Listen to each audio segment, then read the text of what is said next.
Magandang araw sa inyo mga friend. Kumusta na po kayo? Ito po si Ate Black. Alam niyo po ba, medyo hindi yung ko ngayon kasi yung ngipin ko, nahihirapan din ako ngayon dahil ang talas nung aking bagang o kaya nung aking molar. Ang hirap na itong parte ng aking pisngi na ito parang medyo nasusugatan kasi yung ngipin ko nung isang araw medyo natanggalan, napingas ba, yung natanggal yung isang bahagi, matalas siya. Tapos pag inaano ko naman nung aking dila, parang medyo na susugatan din yung dila ko kasi matalas. Inaano ko na to dinala ko na to sa dentista.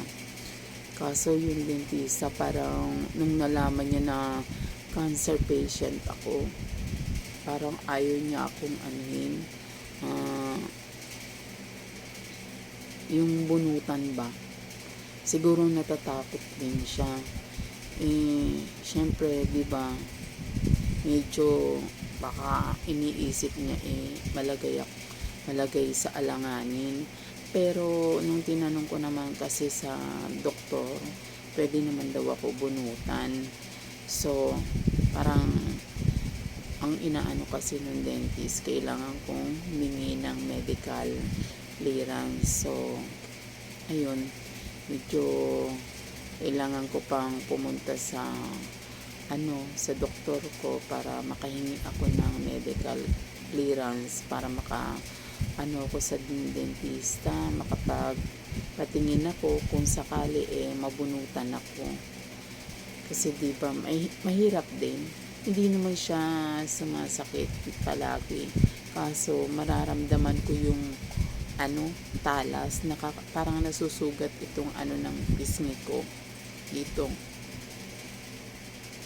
Ayan, yung banda dyan, medyo nagagasgas kasi nga matalas yung ng ngipin ko.